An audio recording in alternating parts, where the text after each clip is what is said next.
오늘 우리에게 주시는 하나님 말씀은 구약성경 출애굽기 32장 7절에서 14절까지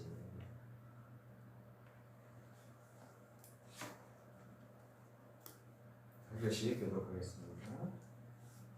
여호와께서 모세에게 이르시되 너는 내려가라. 내가 애굽 땅에서 인도하여 낸 네 백성이 부패하였도다. 그들이 내가 그들에게 명령한 길을 속히 떠나 자기를 위하여 송아지를 구워 만들고 그것을 예배하며 그것에게 제물을 드리며 말하기를 이스라엘아 이는 너희를 애굽 땅에서 인도하여 낸 너희 신이라 하였도다. 여호와께서 또 모세에게 이르시되 내가 이 백성을 보니 목이 뻣뻣한 백성이로다. 그런즉 내가 하는 대로 두라. 내가 그들에게 진노하여 그들을 진멸하고 너를 큰 나라가 되게 하리라. 모세가 그의 하나님 여호와께 구하여 이르되 여호와여 어찌하여 그 큰 권능과 강한 손으로 애굽 땅에서 인도하여 내신 주의 백성에게 진노하시나이까. 어찌하여 애굽 사람들이 이르기를 여호와가 자기의 백성을 산에서 죽이고 지면에서 진멸하라는 악한 의도로 인도해 내었다고 말하게 하시려 하나이까. 주의 맹렬한 노를 그치시고 뜻을 돌이키사 주의 백성에게 이 화를 내리지 마옵소서. 주의 종 아브라함과 이삭과 이스라엘을 기억하소서. 주께서 그들을 위하여 주를 가리켜 맹세하여 이르시기를 내가 너희의 자손을 하늘의 별처럼 많게 하고 내가 허락한 이 온 땅을 너희의 자손에게 주어 영원한 기업이 되게 하리라 하셨나이다. 여호와께서 뜻을 돌이키사 말씀하신 화를 그 백성에게 내리지 아니하시니라. 아멘.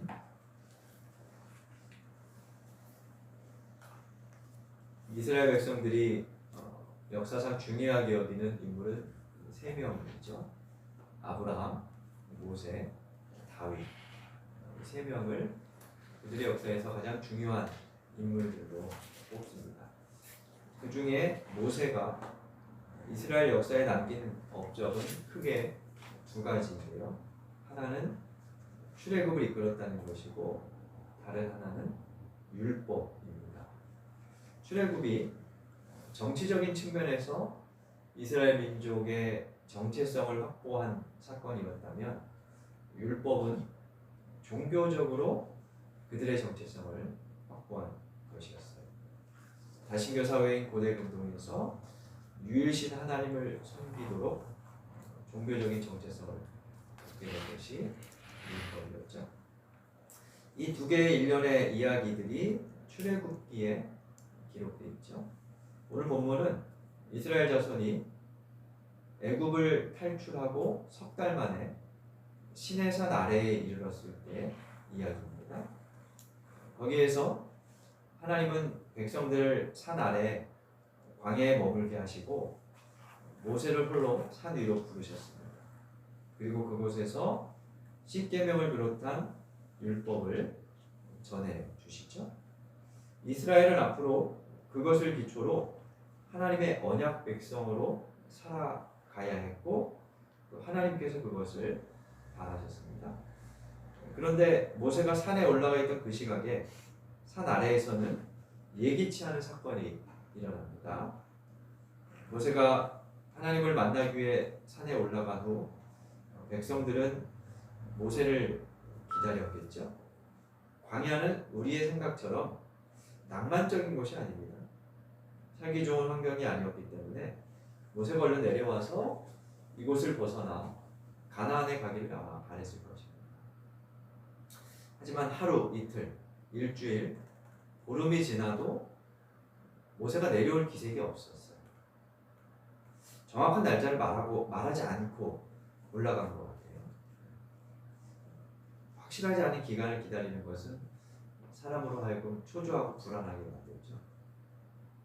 모세는 지금까지 이스라엘 백성들을 이끌고 온 지도자였습니다. 그가 눈에 보이지 않습니다. 산에서 짐승들에게 잡아먹혔는지 아니면 발을 헛디뎌 어디 낭떠러지에서 굴렀는지 알 수 없었습니다. 이스라엘 사람들은 지금 어디가 어딘지 모르는 곳에 버려진 미아 같은 심정으로 불안했을 겁니다. 그 불안함을 안고 모세의 형 아론을 찾아옵니다.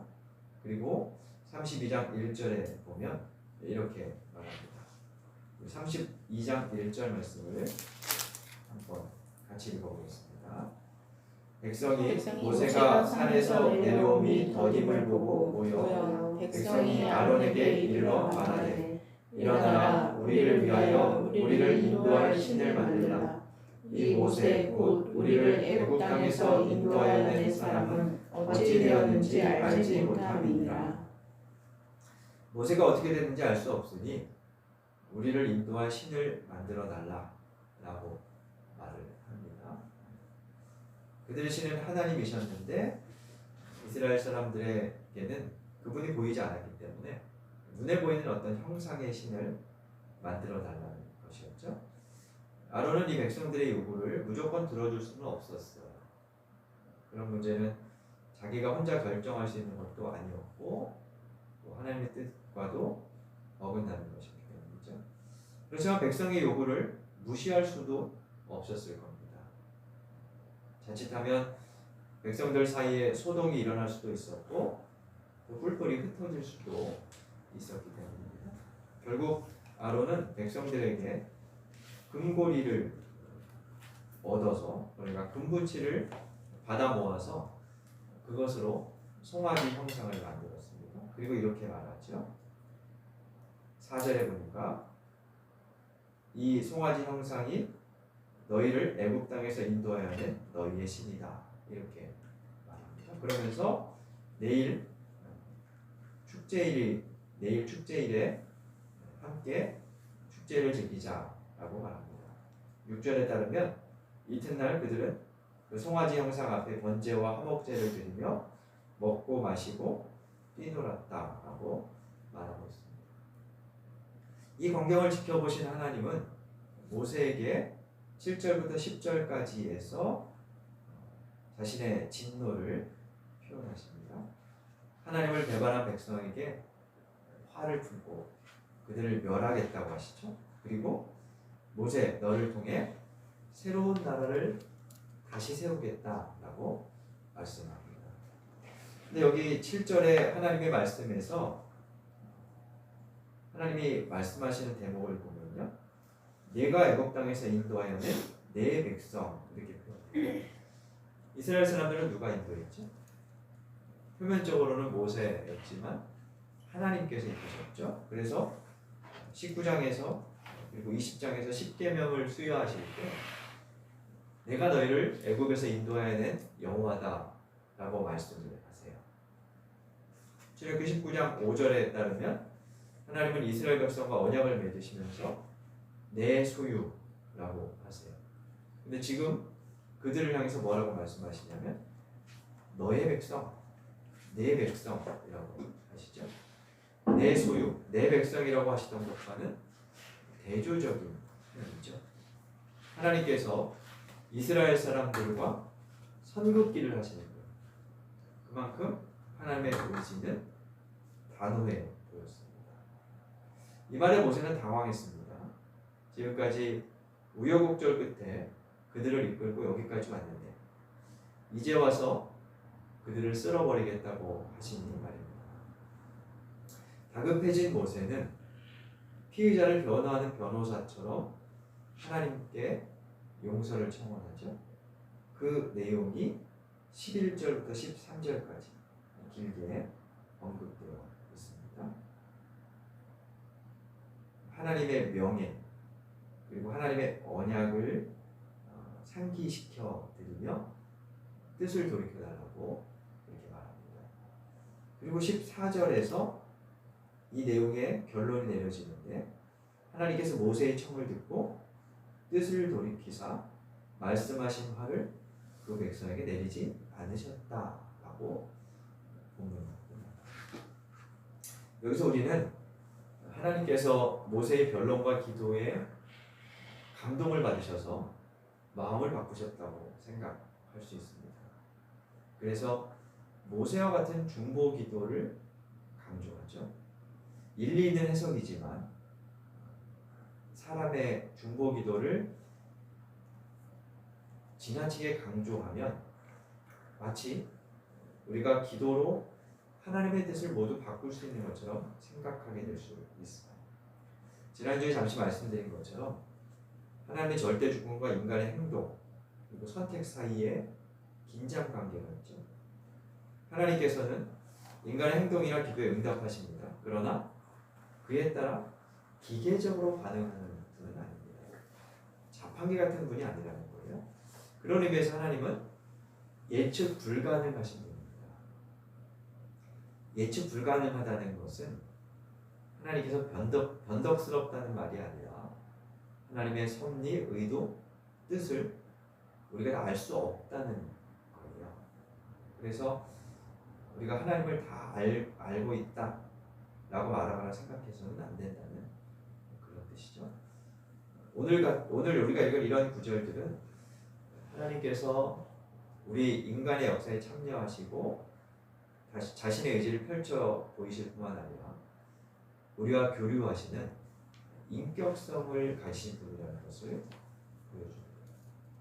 그래서 원래 계획했던 징벌을 거둔다는 것은 하나님이 기도에 기계적으로 반응하시는 분이라는 것을 말하는 게 아니고 그분이 자비하시다는 것을 보여주는 거죠.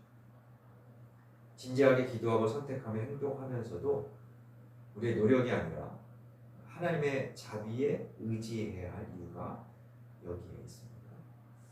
아무튼 천만다행으로 이스라엘은 진면을 변했습니다. 그것은 하나님께서 생각을 바꾸셨기에 가능했어요. 여기서 우리는 마음이 약하신 하나님을 만나게 됩니다. 마음 약한 하나님께서 뜻을 돌이켜 주셨기에 산 아래 백성들은 멸망을 피할 수 있었습니다. 그런데 정작 산 아래에 있던 백성들은 자기들이 죽을 뻔했었다는 사실을 전혀 알지 못했습니다. 산 위에서 무슨 일이 있었는지 몰랐죠. 그들을 살린 것은 산 위에서 벌어진 일방적으로 임한 하나님의 은혜였습니다. 누가복음에서는 산 위에서 용서하시는 하나님의 모습에서 한 걸음 더 나아가 적극적으로 잃어버린 것을 찾아 나서시는 주님의 모습을 우리에게 보여줍니다. 오늘 성서일과 신약 본문인 누가복음 15장을 찾아보겠습니다.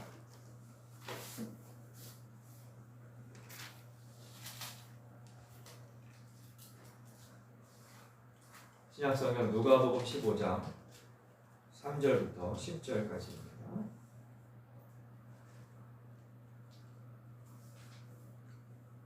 역시 한 절씩 교독하겠습니다. 예수께서 그들에게 이 비유로 이르시되 너희 중에 어떤 사람이 양 100마리가 있는데 그 중에 하나를 잃으면 99마리를 들이려고 그 잃은 것을 찾아내기까지 찾아다니지 아니하겠느냐. 또 찾아낸즉 즐거워 어깨에 메고 집에 와서 그 벗과 이웃을 불러 모으고 말하되 나와 함께 즐기자. 나의 잃은 양을 찾아내었노라 하리라. 내가 너희에게 이르노니 이와 같이 죄인 한 사람이 회개하면 하늘에서는 회개할 것 없는 의인 99으로 말미암아 기뻐하는 것보다 더하리라. 8절 읽어주세요. 어떤 여자가 10드라크마가 있는데 하나를 잃으면 등불을 켜고 집을 쓰며 찾아내기까지 부지런히 찾지 아니하겠느냐. 또 찾아낸즉 벗과 이웃을 불러 모으고 말하되 나와 함께 즐기자. 이른 드라크마를 찾아내었노라 하리라. 내가 너희에게 이르노니 이와 같이 죄인 한 사람이 회개하면 하나님의 사자들 앞에 기쁨이 되느니라. 아멘. 지난 3월에 누가복음 15장 11절부터 나온 탕자비유, 소위 탕자비유라고 부르는 본문을 설교하면서 오늘 내용도 잠깐 언급한 적이 있습니다. 누가복음 15장에는 잃어버린 것에 대한 세 가지 비유가 나옵니다. 잃은 양, 잃은 동전, 그리고 잃은 아들. 이 세 개의 비유가 점층적으로 등장하면서 잃어버린 것에 대한 하나님의 마음을 깨닫게 합니다. 그리고 죄인들과 어울리고 그들을 받아들이는 예수님을 못마땅하게 여겼던 바리새인과 서기관들의 편견, 오만을 지적하시죠. 그중에 우리가 읽은 대목에는 잃은 양과 잃은 동전에 대한 비유가 나오죠. 양 100마리를 돌보던 어떤 목자가 한 마리가 무리에서 이탈한 것을 알게 되었습니다. 양들은 무리지어 생활하는 습성이 있기 때문에 광야에서 길을 잃고 한 마리가 이탈했다면 생존하기 어렵습니다. 팔레스타인의 목초지는 대부분 평균 해발 500m 정도의 높이의 거친 지형이었다고 해요. 그래서 사람도 해를 당하기 쉬운 곳이었습니다. 목자들은 서너 명이 한 줄을 이루어 함께 다니며 서로를 보호하고 양떼를 돌봤습니다. 보통 낮에는 방목을 했고 저녁 무렵에 양들을 우리에 몰아넣습니다. 비유에서 목자는 아마 그러던 중에 한 마리가 사라진 것을 알게 되었을 겁니다. 그러자 곧바로 그 양을 찾아 나섭니다. 비유는 4절부터 6절까지 해서 찾는다라는 단어를 4번 반복하죠. 그러면서 오롯이 잃은 양을 찾는 목자의 모습에 집중하고 있어요. 두 번째 비유에서도 이것은 마찬가지입니다. 어떤 여자가 동전 10개 중에 1개를 잃어버렸어요. 그 동전의 단위가 오늘 본문에 보면 드라크마라고 나오는데요. 드라크마 1개는 노동자의 하루 품삯 정도였다고 합니다. 10만 원 정도의 값어치가 있는 동전이었겠죠. 적지 않은 금액이지만 그 돈의 직접 가치보다 오늘 본문은 유대 전통에서 생각해 볼 때 더 의미가 있어요. 이스라엘에서는 결혼하는 딸에게 은화 10개를 줄로 묶어서 결혼 지참금으로 주는 풍습이 있었습니다. 신부는 그것을 머리에 화관처럼 얹어 장식하거나 잠을 잘 때도 풀어놓지 않았다고 합니다. 그만큼 중요한 것이었다는 뜻이겠죠. 근데 그중 1개를 잃어버렸습니다. 결혼의 의미가 퇴색되고 그리고 그만큼 상실감이 컸을 겁니다. 그래서 그것을 찾아 나섭니다. 그런데 당시 유대인의 집은 바닥은 지금 우리처럼 장판이 깔려져 있고 있어서 매끄러운 그런 바닥이 아니라 모래바닥이거나 아니면 흙을 다진 좀 울퉁불퉁한 그런 바닥이었습니다. 그리고 대개 집에는 창문이 없었고요. 있어도 환기를 위한 작은 구멍을 한 개에 뚫어놓을 뿐이었다고 해요. 실내가 매우 어두웠겠죠. 그래서 여인은 등불을 켜고 집을 쓸며 찾습니다. 아마 그 등불도 그리 밝은 것은 아니었을 겁니다.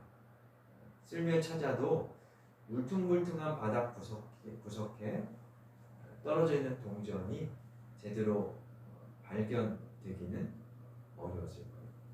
근데 여기에서도 8절과 9절에 보면 앞에 잃은 양의 비유와 같이 여자가 찾는 모습을 집중적으로 보여주죠.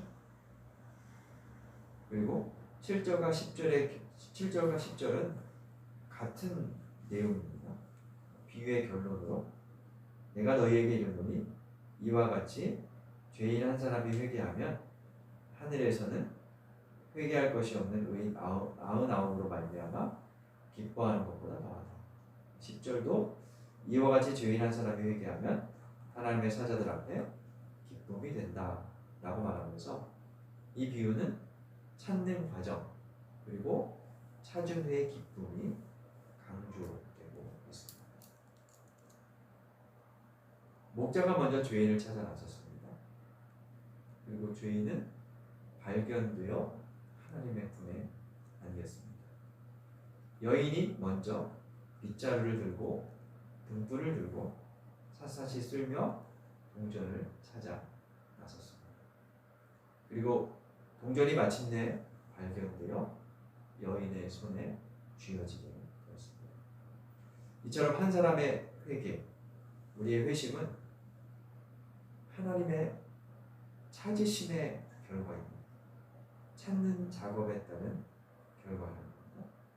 하나님께서 예수 그리스도를 통해 우리를 애타게 열심히 찾은 결과로 우리가 하나님께 발견된 것입니다. 산 아래 백성들처럼 일방적인 호의를 받았습니다. 물론 하나님께서 언제까지나 인내하시고 기다리시는 분은 아닙니다.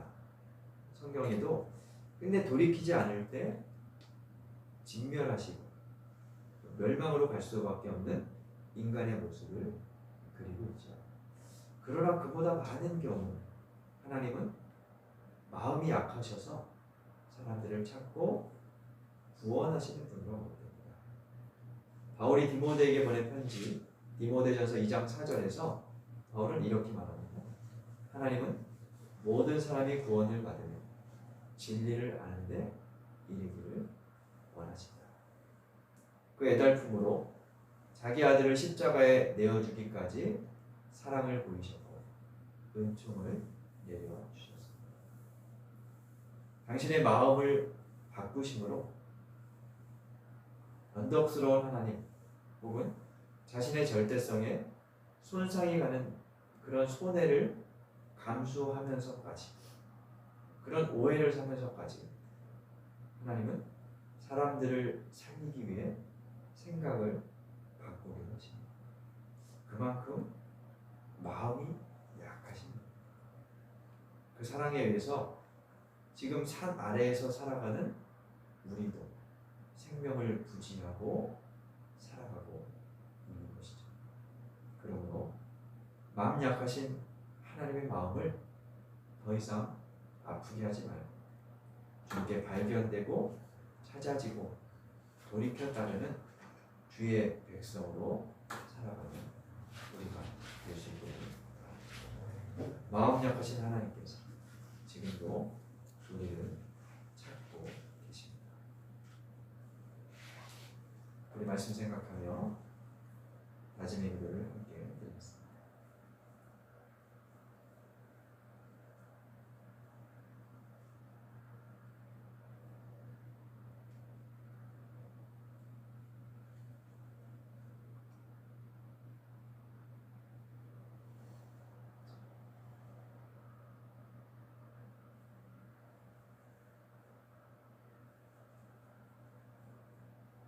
하나님, 주님의 자비 때문에 스스로 한없이 마음이 약하셔서 잃어버린 채 죄의 먼지 구덩이에 쌓여 울고 있던 저희를 찾아주시고 빛을 비춰주시고 발견하여 구원하심을 감사드립니다.